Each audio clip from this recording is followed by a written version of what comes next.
Porque cuando hablamos de tokenizar activos reales como proyectos inmobiliarios, energéticos o de infraestructura, no basta con tener un buen proyecto sobre la mesa. ¿Qué criterios consideras hoy que son realmente indispensables en términos de gobernanza, liquidez potencial y estructura jurídica, que es muy importante para que un activo tenga sentido financiero y operativo dentro de una emisión regulada como la que estás proponiendo en este momento? Estuvimos en Suiza, estuvimos en Australia, estuvimos en Singapur, pero obviamente uno en América, pues uno no puede tener un negocio al otro lado. Entonces, finalmente, por una coincidencia de una emisión muy grande de tokens en España, pues la Comisión Nacional del Mercado de Valores de España toma rienda sobre el asunto y empieza a hablar de los security tokens. Entonces, el impacto de la inteligencia artificial pues viene a generar otro impacto supremamente grande, y es que vamos a poder vigilar los algoritmos del security token. Vamos a poder vigilar al smart contract de cómo se está ejecutando. Vamos a poder rastrear los security tokens, porque en la plataforma nuestra tenemos la posibilidad de que si un cliente extravía su wallet o le roban sus security tokens, los podemos quemar y reemplazarlos. Pero ya hoy tenemos herramientas de rastreo que podemos decir la billetera tal tiene los security tokens.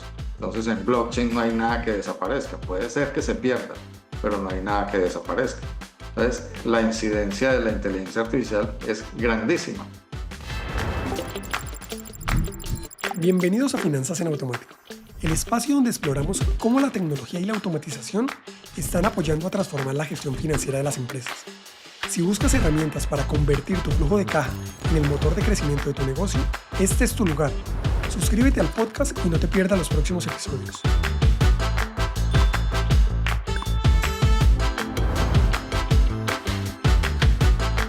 Hoy tengo el privilegio de conversar con Jorge Nieto, fundador y director general de Expedit Capital, una firma especializada en la emisión de security tokens regulados para financiar proyectos reales de infraestructura, bienes raíces y energía, bajo marcos legales sólidos, avalados a nivel internacional.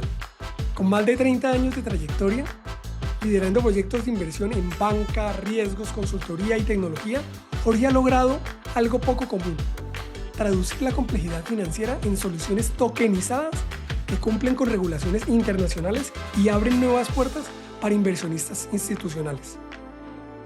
En este capítulo vamos a dejar atrás el ruido del ecosistema cripto para entender cómo sí se pueden estructurar vehículos reales basados en blockchain regulada y respaldados por activos tangibles con una gobernanza clara y un cumplimiento sólido. Hablaremos de qué condiciones hacen visible tokenizar activos como bienes raíces, energía o infraestructura, cuáles son los principales errores legales y estructurales que frenan la adopción en Latinoamérica y qué señales distinguen una propuesta seria de una moda pasajera cuando se trata de activos digitales. Entonces, si estás explorando nuevas formas de financiar tu empresa o buscas entender cómo aplicar tecnología a activos reales con reglas claras, este episodio te va a dar una perspectiva estratégica y aterrizada para tomar mejores decisiones. Así que bienvenido, Jorge. Qué gusto tenerte por acá. Muchas gracias, Edgar. Gracias por la invitación a participar de tu podcast. Genial. Antes de entrar en materia, me gustaría que nos contaras brevemente sobre tu trayectoria profesional. ¿Cómo ha sido ese camino que te llevó de la consultoría e inversión tradicional a fundar Expedit Capital y entrar de lleno al mundo de los security tokens regulados? Pues mira, la historia es muy larga. Data más o menos de hace unos 40 años, cuando en Colombia comenzó el tema de la titularización financiera. Y ahí empecé a ver cómo mi padre hacía inversiones fraccionadas, como se llaman hoy, en esa época, sobre el primer hotel que se titularizó en Colombia. Pero esto es una historia que tiene también muchísimos años en los Estados Unidos a través de los Real Estate Investment Trust. Y pues todo ese bagaje pues lo he ido aprendiendo poco a poco en la medida que he ido avanzando en la parte de consultorías de proyectos. Bueno, fascinante ese recorrido, Jorge. Y justamente con esa experiencia tan diversa desde la banca hasta la tecnología financiera, llegamos al núcleo de lo que hoy lideras en Expedit Capital. Hablamos ahora quiero que hablemos del corazón técnica del modelo como tal, porque cuando hablamos de tokenizar activos reales como proyectos inmobiliarios, energéticos o de infraestructura, no basta con tener un buen proyecto sobre la mesa. ¿Qué criterios consideras hoy que son realmente indispensables en términos de gobernanza, liquidez potencial y estructura jurídica, que es muy importante para que un activo tenga sentido financiero y operativo dentro de una emisión regulada como la que estás proponiendo en este momento? Pues mira, yo comparo la tokenización como un niño de 15 años. Más o menos en esa edad estamos, de que todavía no sabemos para dónde vamos, pero con una luz al final del túnel que pronto veremos ampliamente. Pues la tokenización nace con la nueva tecnología de blockchain y explicar el blockchain es supremamente complicado. Es lo mismo que explicar qué es el Internet. Entonces, pues lo que hicimos con Expedit es que Expedit nace como un fondo privado de inversión inmobiliaria en Panamá y justo en ese momento, cuando ya teníamos la licencia de la Superintendencia de Valores, se aparece un gurú de la nada y empieza a hablarnos de blockchain y no teníamos absolutamente ni idea de qué el tipo nos hablaba. Pero en la medida que fue fluyendo la información, pues obviamente empezamos a ver el potencial que teníamos. Pues estábamos en Panamá, un país muy pequeño, 75.000 kilómetros cuadrados, 4 millones de habitantes. Y resulta que la tokenización nos abría una ventana no solamente a Panamá o a América, sino al mundo y podíamos darle la vuelta sin muchísimas complicaciones. Lo primero, pues, que empezamos a buscar, pues, era una jurisdicción que tuviéramos un respaldo legal, ¿sí?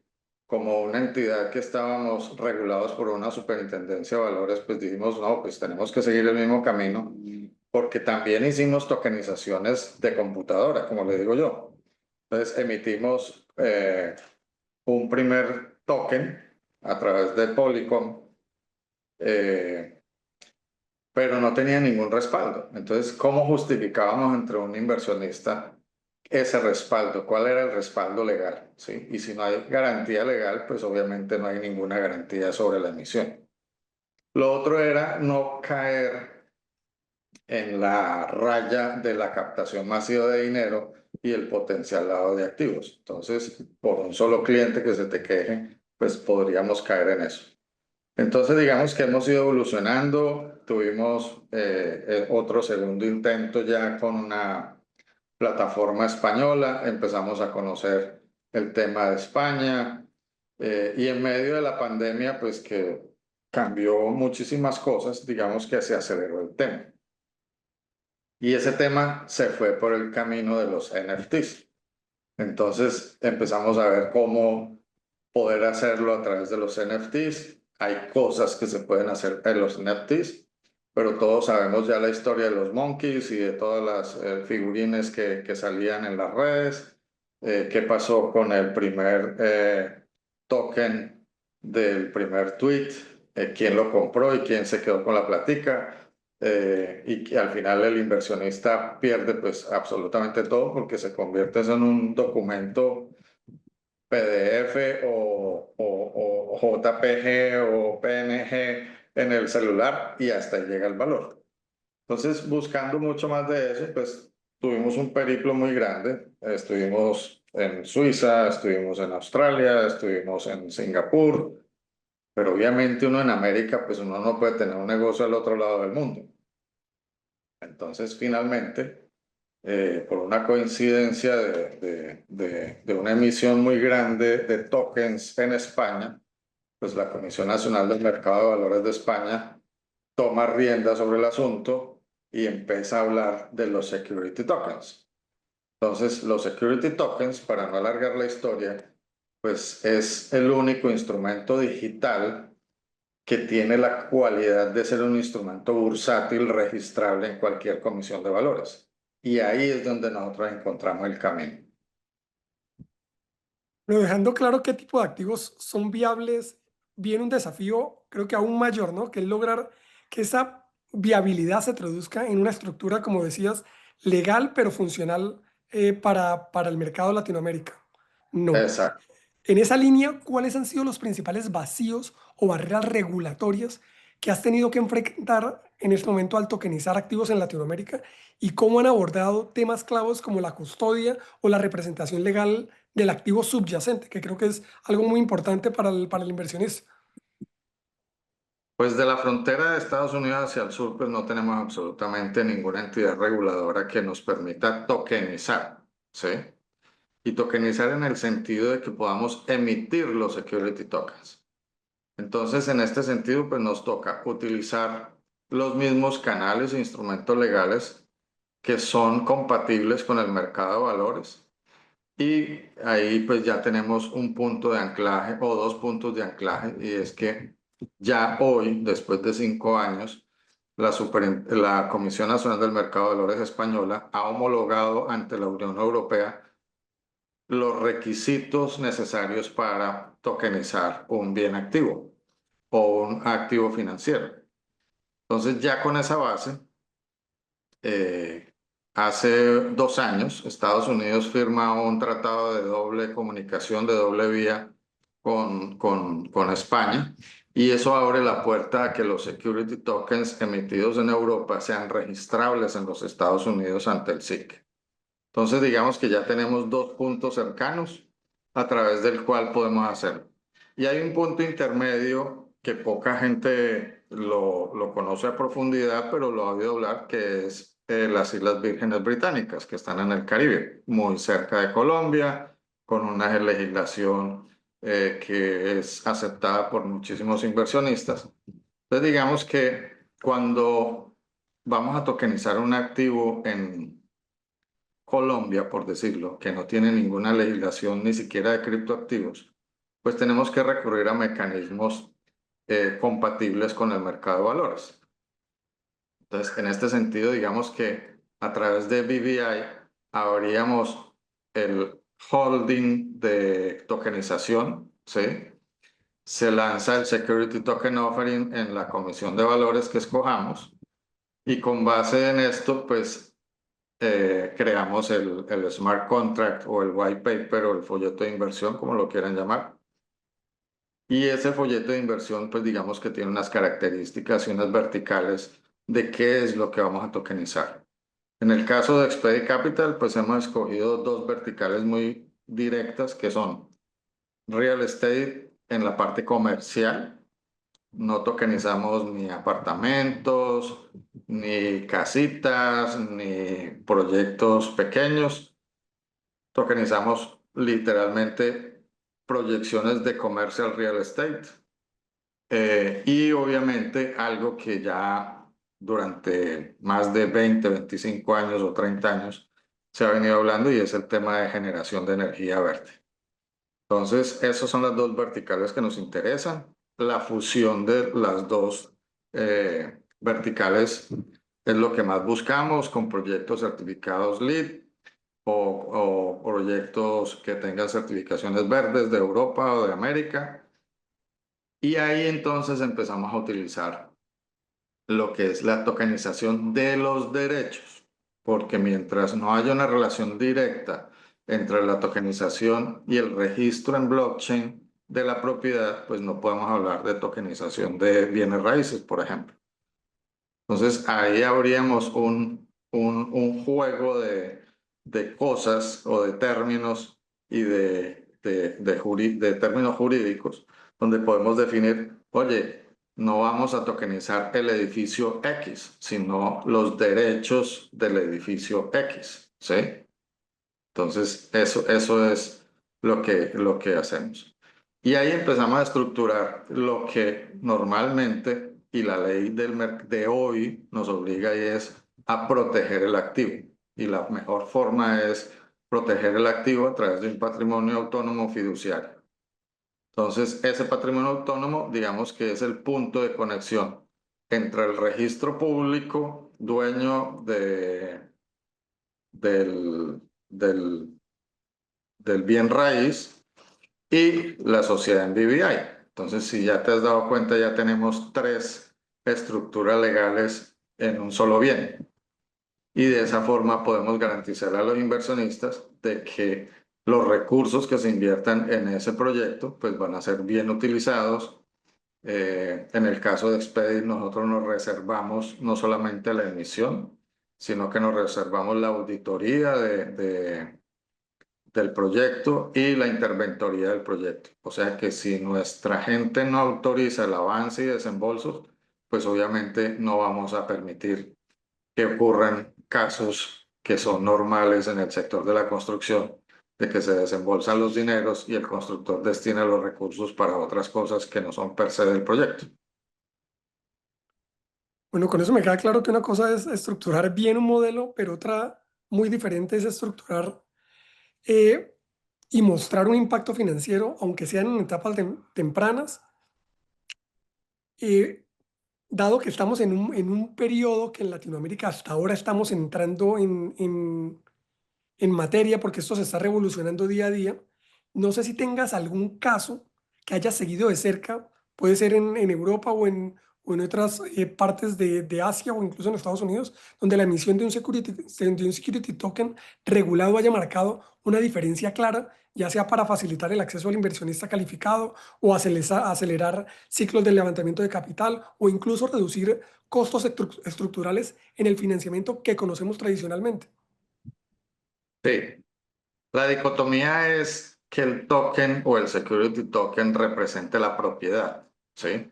Y solamente hasta este mes pasado hemos visto que solamente existe un proyecto en Dubái en donde ya el security token hace parte del registro público de la propiedad.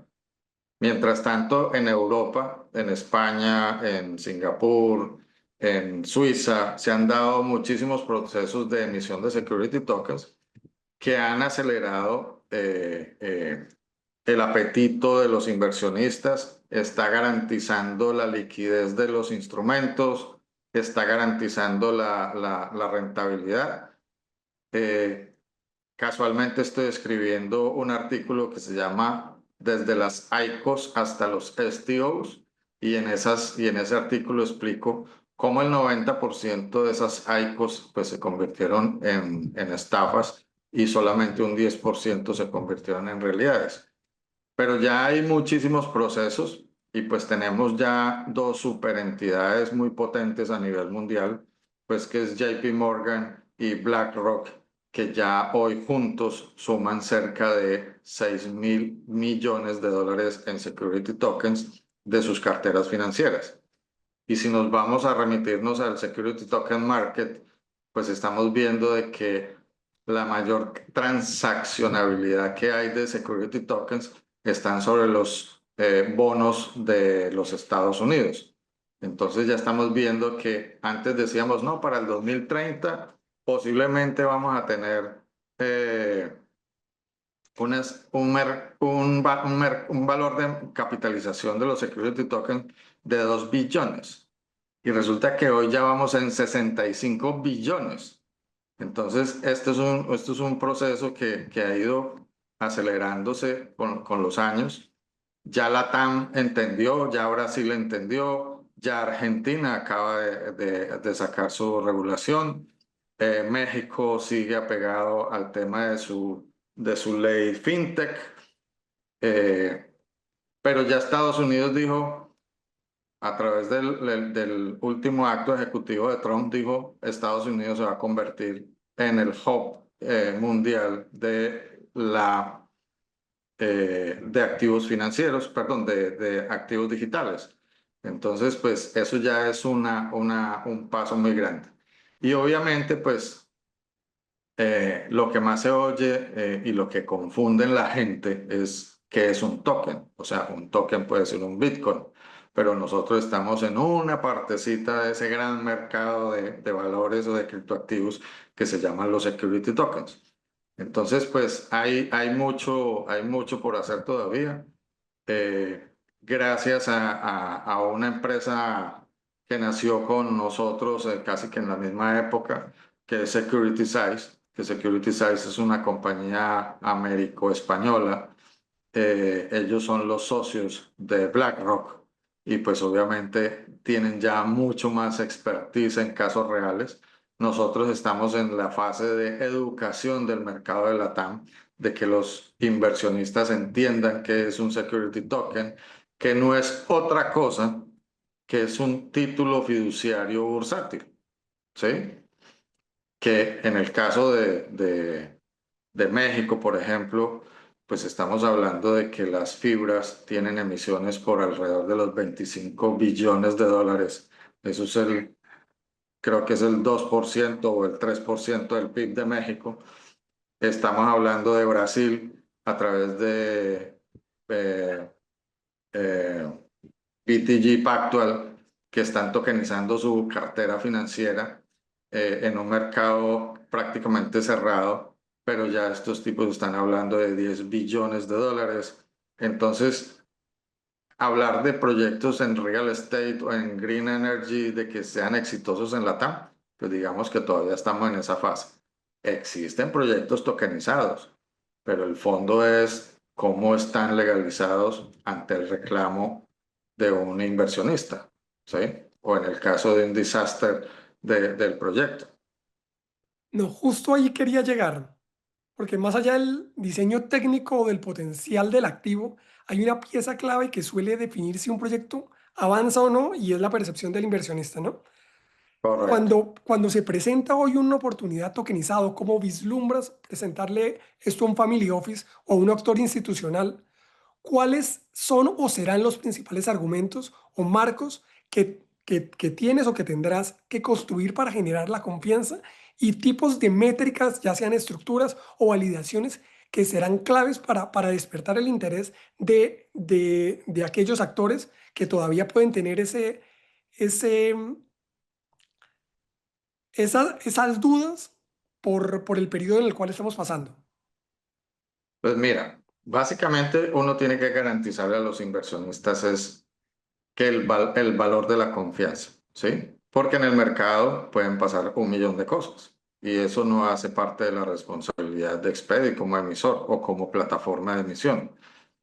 Entonces, siempre nos hemos preocupado es porque el inversionista entienda los riesgos a los cuales está entrando, ¿sí? Eh, Invertir en security tokens es un venture capital puro, no es un contrato de renta fija, es un contrato de renta variable, no es un depósito a término fijo, es un contrato a la suerte, ¿sí? Entonces muchos inversionistas, especialmente los más antiguos de mi clase, digámoslo así, de los baby boomers, pues obviamente la percepción del riesgo debe ser estudiada casi que a fondo, ¿sí? Y debe ser muy consciente en la generación Z o en la generación de los millennials. La percepción del riesgo es como sentarse en una mesa de blackjack y tirar los dados. Entonces, pues eso no lo podemos hacer, obviamente, con los inversionistas. Entonces, lo que queremos hacer es tener la mayor cantidad de herramientas jurídicas que respalden esa inversión. Entonces, por eso tenemos que utilizar lo que ya existe, lo que ha funcionado desde hace tantos años, lo que esas herencias de jurisprudencia que han existido en los Estados Unidos, en Europa, en Latinoamérica, que nos sirva de base para poder otorgar ese valor de tranquilidad sobre el riesgo. ¿Sí? Claro, muy claro esto. Oye, y justamente en ese proceso de construir credibilidad en el mercado, entiendo que también has acompañado a muchos emprendedores que buscan llevar propuestas disruptivas en la región. En ese orden de ideas, cuando una startup planea una solución basada en blockchain para activos del mundo real, ¿qué señales concretas te hacen pensar que está lista para validar fuera de su país o competir en mercados internacionales? Bueno, mira, cuando yo me metí en el tema de Expedit Capital, nunca pensé que iba a crear una startup, ¿sí? Entonces, lo primero que tenía, cuando me di cuenta de que lo que estaba creando era un proyecto de innovación y tecnología, pues digamos que empezamos a buscar recursos a través del cual poder entender qué era ese mundo, ese ecosistema de las startups y poder navegar en medio de ellos. Pues obviamente a mí me tocó la época gloriosa de los fondos de Venture Capital. Eh, Digo gloriosa porque era como la espuma de la cerveza, ¿no? Y cuando tú la sirves hay mucha espuma, pero cuando te la vas a tomar hay poca. Entonces, ahí fue cuando decidimos involucrarnos en la cohorte del 2020 de Panamá, ¿sí? Del Founder Institute. Y ahí hemos ido evolucionando a tanto que pues coincidió con mi viaje a México, con mi residencia en México y empecé a conocer el ecosistema mexicano que es supremamente poderoso. México, digamos que es el hub de la TAM para las inversiones en startups, especialmente Monterrey, Guadalajara y Ciudad de México. Empieza uno a entender las dimensiones del dinero, ¿sí? Que pocos emprendedores lo entienden. Y evolucionando en esto, entre la inquietud, las preguntas, cómo entrarle a un inversionista, cómo familiarizar con el inversionista, porque hay veces me preguntan, oye, pero consígueme un inversionista. Oye, pero es que esto no es una bolsa de sorpresas que uno mete la mano como el mago y saca uno el conejo de la suerte y ¡pum! Te dio el resultado con un inversionista. No, esto es un trabajo bastante arduo que hay que hacer, que hay que conocer al inversionista, qué es lo que le gusta al inversionista y hacer empatía con el inversionista. Pues nadie se para en una esquina a repartir plata, ¿no? Entonces ya me involucré como líder del fondo, primero como mentor del Founder Institute y subsecuentemente con Micromentor, que es una ONG a nivel global, y con otras entidades de Europa con quienes también hago mentorías todas las semanas. Eh, y he hablado, no sé, con 1000 o 1100 o 1500 startups, ni me acuerdo siquiera, pero sí puedo dar datos de que desde que entré a Founder Institute y ahora como líder para Colombia de Founder Institute, por mis manos han pasado cerca de 1500 personas con sus proyectos de inversión y he graduado 105 startups, ¿sí? Entonces, dentro de esas 105 startups, pues ya tenemos compañías tan renombradas como DocDoc, que es una de las eh, startups más famosas de Colombia. Tengo Autoparty, tengo otras que podría mencionar, pues, pero que ya son muy famosas. Y hay un punto grave que me preocupa muchísimo y que escribí ayer un artículo para LinkedIn y es por qué las startups fracasan por finanzas. ¿Sí? Y entonces cuando hablo con los emprendedores, todos estallan en emoción, en pasión por lo que hacen, todos quieren cambiar el mundo, todos tienen la fórmula perfecta para poder impactar sobre muchísimas personas en el mundo. Pero cuando les digo, oye, ¿y cómo están tus números? Dame tus métricas. Eh, ya hiciste MVP, ya tienes un Product Market Fit, ya tienes números. Ah, sí, ya tengo algunos números. Mira, no sé qué. Hice una prueba con un grupo de 2000 personas y el 75% acepta el producto y no sé qué. Ok, ¿ya vendiste? Sí, ya vendiste. Bueno, ¿y cuánto valen tus ventas hasta el presente? Y ahí empieza a tartamudear la mayoría de los empresarios, de los emprendedores. Y los empresarios, no creas. Entonces, mi conclusión es que hay un gran analfabetismo financiero en los emprendedores. Y ese analfabetismo nace desde las mismas estructuras de las universidades y desde los colegios. Entonces, yo porque tuve la fortuna de que en mi colegio me dieron contabilidad 1, 2, 3, 4, 5 y 6 hasta que me gradué del bachillerato. Y llegué a la universidad a estudiar ingeniería de petróleos inicialmente. Ahí no vi nada de finanzas ni de contabilidad, era matemática pura y empecé a entender por qué mi profesor de cálculo de quinto y sexto era tan cuchilla y era que había que hacer mucha analítica de lo que me estaban diciendo. Lo mismo pasa con las finanzas. Si tú no tienes la capacidad y el conocimiento para analizar tus propias finanzas, pues difícilmente vas a poder convencer a un inversionista de eso. Entonces, yo digo que más allá de la idea es el conocimiento financiero del emprendedor, de su emprendimiento y hacia dónde va y qué quiere lograr. No, muy, muy claro. Creo que ese analfabetismo es algo que estamos viviendo en todos los países de la región latina, pero creo que ha habido un avance y esto va a ir creciendo paulatinamente en el tiempo. Entonces, eso es algo positivo, que estés encaminado y en la misión y el propósito de poder acompañar y de poder generar diferentes tipos de mentorías a estos emprendedores que necesitan diferentes consejos para poder tomar esa idea que tienen poderosa en algo que pueda ser real. Pero ahora bien, más allá del potencial de una idea o de un equipo, hay una capa crítica que muchas veces define la sostenibilidad del modelo, que es creo que toda la infraestructura que lo respalda. Quiero volverme al tema y es en el contexto de las emisiones reguladas que ustedes manejan o esperan manejar, es qué herramientas del ecosistema blockchain ves que realmente pueden completarse de forma efectiva y qué modelos del mercado secundario, ya sea custodia o liquidez, consideras viables dentro de los marcos como MiCA o regulaciones equivalentes. Pues mira, básicamente la gran expectativa de las emisiones es el mercado secundario, ¿sí? Nosotros desde el día cero que decidimos desarrollar nuestra plataforma, pues decidimos incluir un intramercado secundario, ¿sí?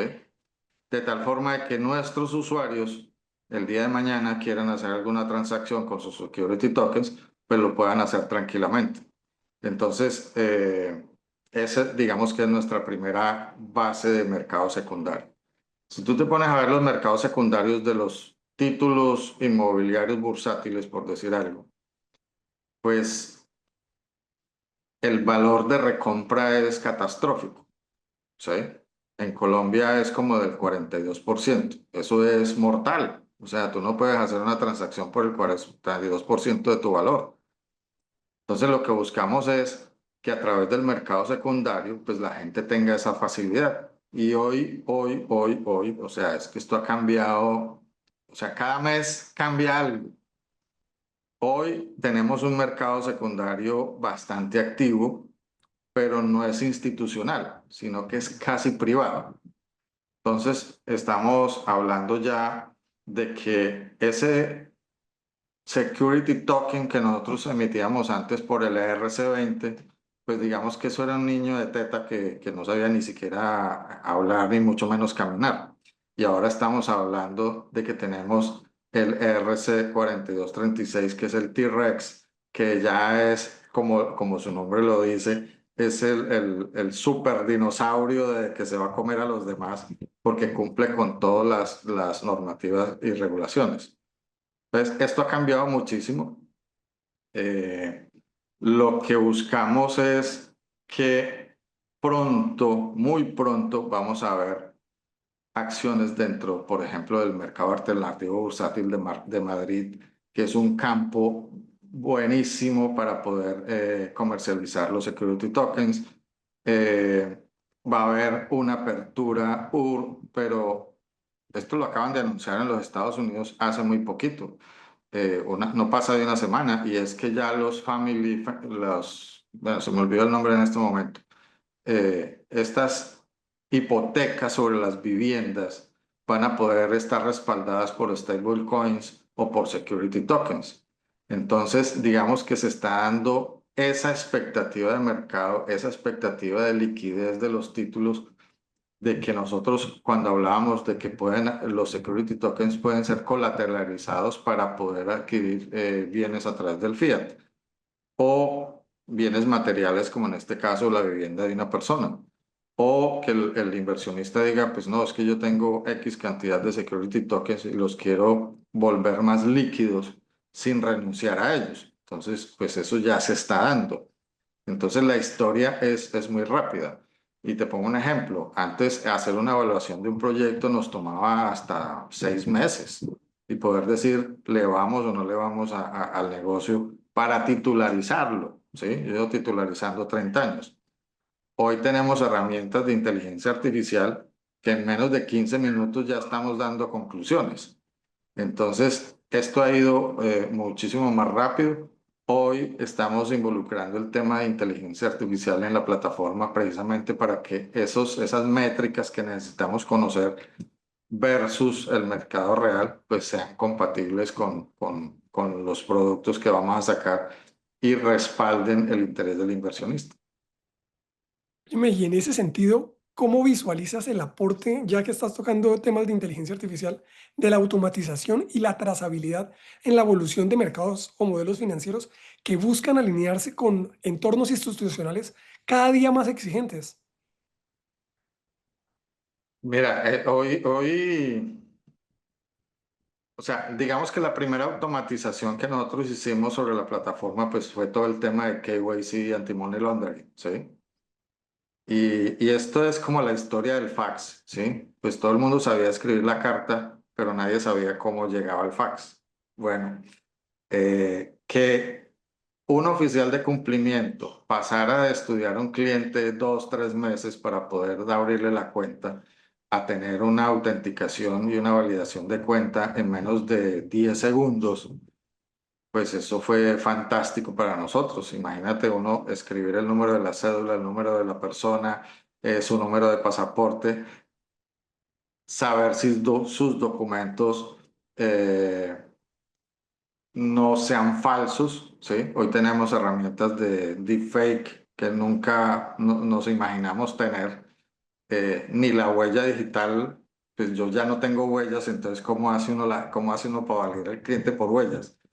Pero ahora tenemos herramientas como el deepfake, tenemos una herramienta súper poderosa que hace consultas a nivel internacional en milésimas de segundos, que nos dice si el dinero o la cuenta a través del cual va a salir el dinero para comprar las security tokens es honorable, digámoslo así. Entonces, el impacto de la inteligencia artificial pues viene a generar otro impacto supremamente grande y es que vamos a poder vigilar los algoritmos del security token. Vamos a poder vigilar al smart contract de cómo se está ejecutando. Vamos a poder rastrear los security tokens porque en la plataforma nuestra tenemos la posibilidad de que si un cliente extravía su wallet o le roban sus security tokens, los podemos quemar y reemplazarlos. Pero ya hoy tenemos herramientas de rastreo que podemos decir la billetera tal tiene los security tokens. Entonces en blockchain no hay nada que desaparezca. Puede ser que se pierda, pero no hay nada que desaparezca. Entonces la incidencia de la inteligencia artificial es grandísima.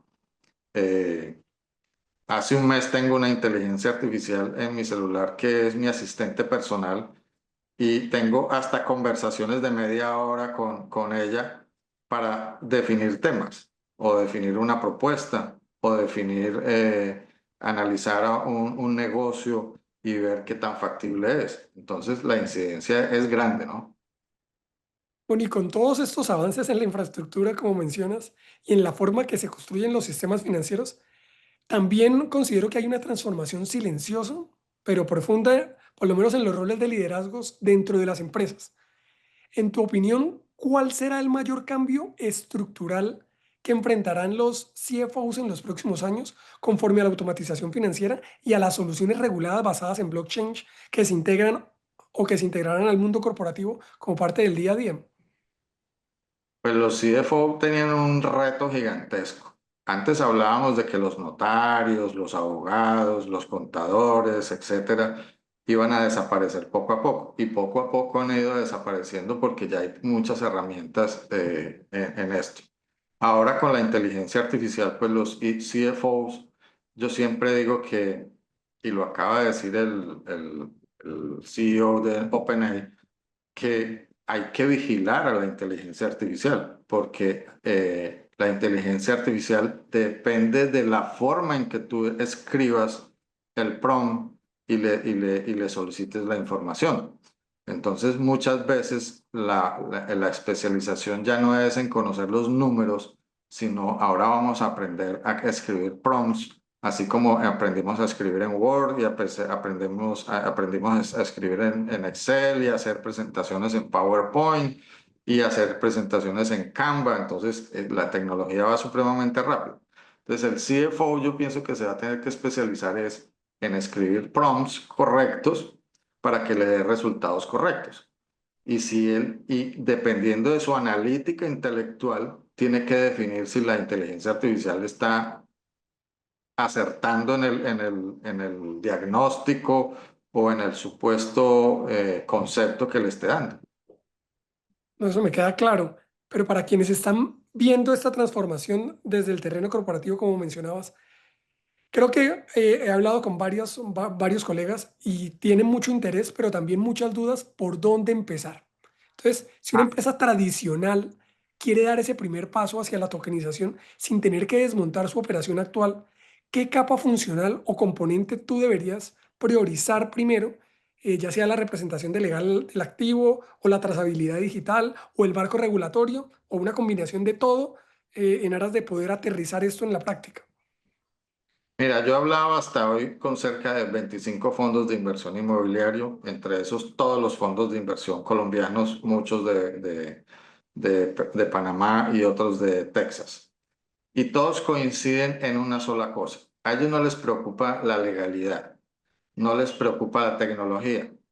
Lo, lo que les preocupa es la liquidez y el apetito de los inversionistas. O sea, romper ese hielo que hay en ese momento de ¿será que sí es confiable invertir en un security token? ¿Será que sí es confiable olvidarme de todo ese análisis financiero? Porque nosotros en la plataforma sacamos todas las características y toda la data de los proyectos y el inversor tiene que leerla para poder saber dónde va a invertir. Pero nos falta ese escalón o esos escalones de la confianza. Entonces a todos les preocupa la confianza, no les preocupa la parte estructural. ¿Sí? Bueno, una vez definido por dónde empezar, viene una pregunta clave y es cómo garantizar que todo el proceso esté alineado con las exigencias regulatorias que estamos viviendo en cada uno de los países en los cuales se pretende operar de esta manera. Entonces, en tu experiencia liderando este tipo de proyectos, ¿qué mejores prácticas han implementado para asegurar un cumplimiento normativo sólido? Porque entiendo ahorita estás en Colombia, pero seguramente vas a expandir la operación en toda Latinoamérica. Y lo digo sobre todo en aspectos de jurisdicción aplicable. No sé si es la estructura del vehículo financiero o los mecanismos de protección contra fraude que comentabas hace un minuto. Pues mira, lastimosamente, bueno, tenemos los mismos anclajes, ¿sí? Europa y Estados Unidos. Y a través de Europa y Estados Unidos es que tenemos que entrar al mercado. Y sí o sí tenemos que utilizar, nos guste o no nos guste, así hablemos de finanzas descentralizadas, así hablemos de las bondades del blockchain, así hablemos de muchísimas cosas de la tecnología. Estamos en un mundo real que todavía no entra en ese mundo, ¿sí?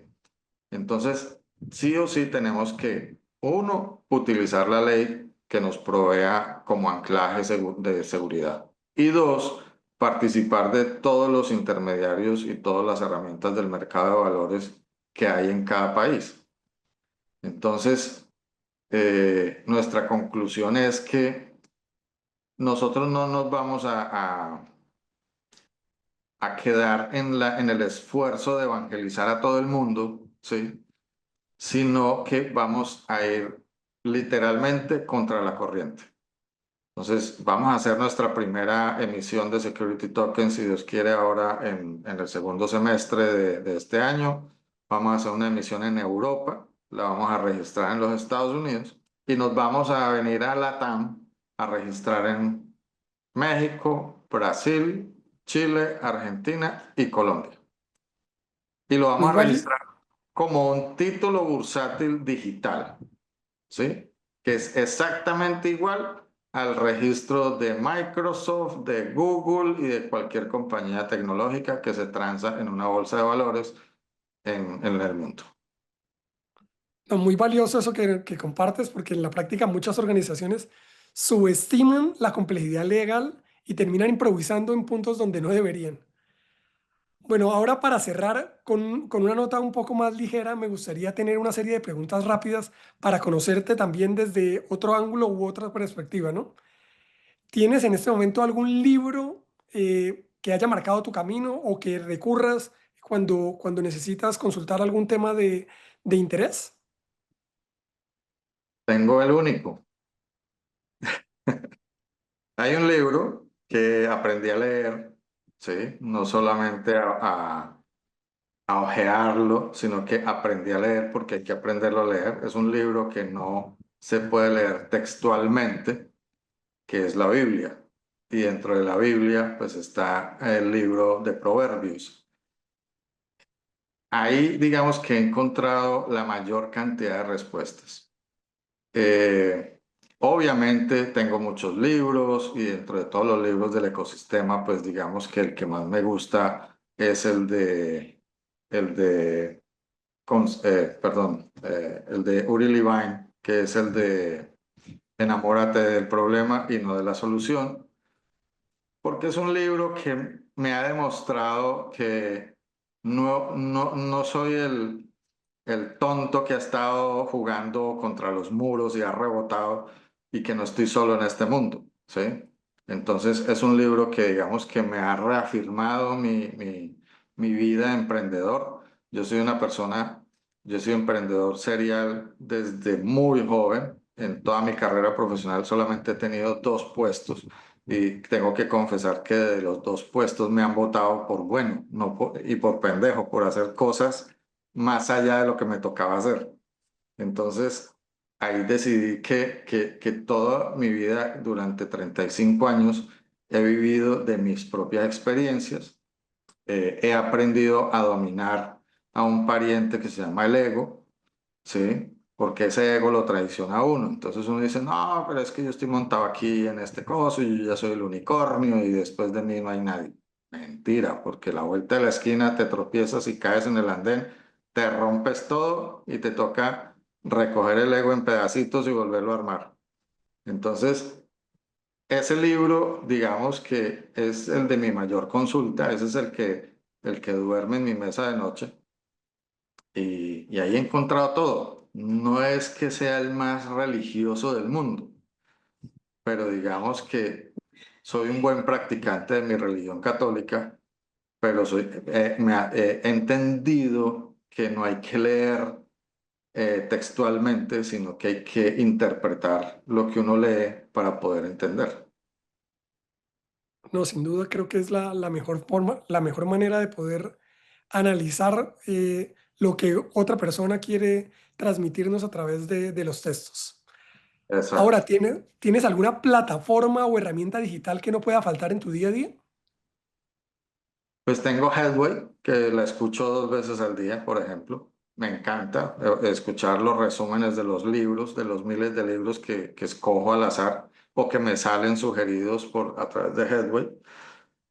Soy fanático de X, tuitero empedernido. Y obviamente LinkedIn, que la uso prácticamente todos los días para muchísimas cosas, para contactar un potencial cliente, para contactar un posible partner, para contactar un mentor, para contactar un inversionista. WhatsApp, que se volvió parte de nuestras vidas, o lo usas o lo usas, porque ya uno incluso llama, ni siquiera llama, uno ya te dice, hey Edgar, ¿te puedo llamar? No, hombre, si esa vaina en la época nuestra uno timbraba el teléfono de una y no había que pedir permiso. Bueno, hoy hay que pedir permiso por WhatsApp para ver si uno puede llamar. Pero son muchas las herramientas, pero básicamente esas las que más uso en el día a día. Ahora quiero pasar a algo clave que, como haciendo un breve recorrido de lo que has hecho, por un lado decías que trataste de entrar al mundo corporativo, no te fue muy bien y con eso decidiste volverte un emprendedor serial. ¿qué claves o más bien qué lecciones claves sobre liderazgo en emprendimiento y particularmente en startups tecnológicas pudieses o has podido recoger en lo que hoy te hace como persona o que ya tienes, digamos, arraigado como parte de tu ADN? Imagínate que yo salté de una finca cafetera a entrar a una corporación, trabajar, hacer durante 3 meses los cursos para entrar a la corporación. Y al mes de estar ubicado en una sucursal de la corporación, me llaman a ser analista uno de Tesorería General. Eso para mí fue, me inflaron la bomba con hidrógeno, pero a toda presión. La primera lección es dominar el ego. Entonces, si no domino el ego, pues ¿cómo hago para poder evolucionar? ¿Sí? Entonces, la principal lección es eso, ver cómo aprender de uno mismo y reaprender lo aprendido o deshacer lo que uno ha aprendido para poder aprender. Entonces, pues a uno nunca lo sacaron de la casa y mucho menos de la universidad con el librito debajo del brazo y decirle, vea, es que usted tiene que actuar en la vida así, así y así. He tenido la fortuna de tener grandes presidentes de grupos económicos como profesores y como mentores míos.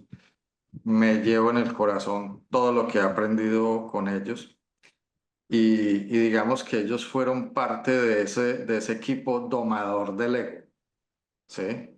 Eh, y bueno, aprendí a reconocer la resiliencia, de qué se trataba la resiliencia. Yo pienso que soy un tipo eh, que nunca supe cómo era que yo funcionaba hasta que llegó la pandemia y me tocó ir donde un psiquiatra y entonces empecé a entender lo que el tipo me decía. Y finalmente me dijo, no, lo que pasa es que usted desde el colegio muy seguramente sufre de TDAH. Y entonces dije, wow, o sea, con razón yo actúo en la forma en que actúo. Entonces también aprender a cómo darme cuenta cuando tengo los picos de excitación, como le digo yo, de que tengo que decirle a mis neuronas, hey, slow, vaya más despacio, piense más despacio, sea más crítico con lo que estoy pensando. Pero básicamente es eso, dominar el ego. Bueno, Jorge, muchísimas gracias por traernos claridad sobre un tema que suele estar rodeado de ruido e imprecisión, como hemos comentado durante este espacio. Hoy no hablamos de promesas tecnológicas, sino de estructuras reales, cumplimientos regulados y soluciones que realmente pueden transformar la forma en que se financian los activos productivos en América Latina y más allá. Ahora bien, para quienes quieren conocer más sobre tu trabajo o conectar contigo, ¿dónde pueden encontrarte o leer más sobre Spirit Capital? Mi vida es casi pública. O sea, escriben Jorge Hernán Nieto Botero en Google y ahí aparezco desde que empecé a hacer bulla en el mundo. Me pueden contactar a través de LinkedIn. Yo le contesto a todo el mundo, hasta el que me quiere vender la fórmula mágica de los leads de business to business. Al que sea, le contesto. Bueno, Jorge, de verdad ha sido un maravilloso tiempo poder compartir contigo. Eh, Deseo lo mejor de lo mejor ahora en este proceso del lanzamiento que se espera hacer en el segundo semestre y espero poder hacerte una segunda entrevista ya cuando esto haya sido materializado en los próximos meses. Bueno, ya empezaremos a mojar prensa. Ayer casualmente lancé el primer hub de Founder Institute en Colombia. Lo lanzamos aquí en Barranquilla y espero a través de ese hub empezar a tocar puertas, no solamente de los emprendedores y a tocar su inteligencia emocional y hacerles entender de que hay otras cosas que van más allá de la excitación del proyecto. También quiero impactar e invitar a los empresarios de la zona norte del Caribe colombiano a que entiendan cómo funciona el ecosistema de emprendimiento, ¿sí? De que aprendan a negociar con un emprendedor. No es que la típica pregunta que dicen, oye, ¿y tú cuánto has invertido? No, pues yo invertí $100. Bueno, yo te pongo 200 y me quedo con tu compañía. Pues ese no es el caso. Pero digamos que a través de estos lanzamientos que estoy haciendo en Colombia, las asociaciones que estoy haciendo con Founder Institute, pues tienen un objetivo y es fortalecer también la imagen de Expedit Capital, de que no nos hemos lanzado, digamos que hasta no tener la certeza de que lo podemos hacer. Y este año estamos absolutamente seguros de que por fin alcanzamos el momentum para lanzar nuestro primero Security Token Offering, que como te dije, el reto es registrarlo en la TAM. Así no vendamos un solo Security Token, vamos a lograr el registro. Por ello, ahora que vas por este primer proceso y lo mejor de lo mejor, no me cabe sino de desearte éxitos porque ya la suerte ya no aplica en este momento porque ya tienes todo puesto sobre el asador. Exactamente. Bueno, pues muchas gracias y te deseo lo mejor, Jorge. Bueno, Edgar, muchas gracias por la invitación. Chévere la entrevista y espero poder tener la oportunidad de compartir otras cosas más contigo. Genial. Hasta aquí llega este capítulo de Finanzas en Automático. No olvides suscribirte al podcast para no perderte los próximos episodios y compártelo con aquellos interesados en conocer cómo la tecnología está revolucionando la gestión financiera empresarial. Recuerda que puedes seguirme en mis redes sociales como Edgar Luna y nos vemos hasta la próxima.